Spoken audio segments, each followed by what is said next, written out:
বুধবার রাতে মিয়ামি স্টেডিয়ামে ৬৪,৪৭৮ দর্শকের সামনে স্কটল্যান্ডকে ৩-০ গোলে হারিয়ে গ্রুপ সি চ্যাম্পিয়ন হিসেবে নকআউট পর্বে উঠেছে ব্রাজিল।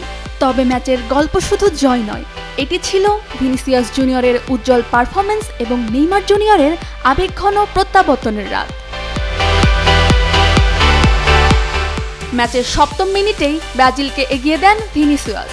স্কটল্যান্ডের রক্ষণভাগের ভুলের সুযোগ কাজে লাগিয়ে গোল করেন তিনি। প্রথমার্ধের শেষ মুহূর্তে ব্রুনো গিমারায়েসের নিখুঁত ক্রস থেকে হেডে নিজের দ্বিতীয় গোলটি করেন এই তারকা ফরোয়ার্ড।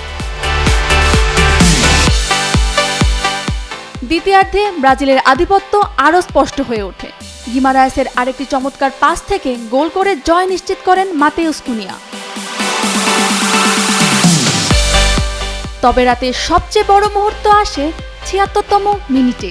বেঞ্চ থেকে উঠে মাঠে নামার প্রস্তুতি নেন নেইমার জুনিয়র, আর সঙ্গে সঙ্গেই গর্জে ওঠে পুরো স্টেডিয়াম। ২০২৩ সালে অক্টোবরে এসিএল চোটে পড়ার পর প্রথমবারের মতো ব্রাজিলের জার্সিতে মাঠে ফেরেন ৩৪ বছর বয়সী এই তারকা।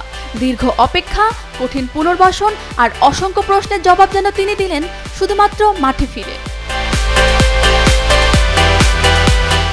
এখন ফুটবল বিশ্বের চোখ যেন এক অন্য সম্ভাবনার দিকে।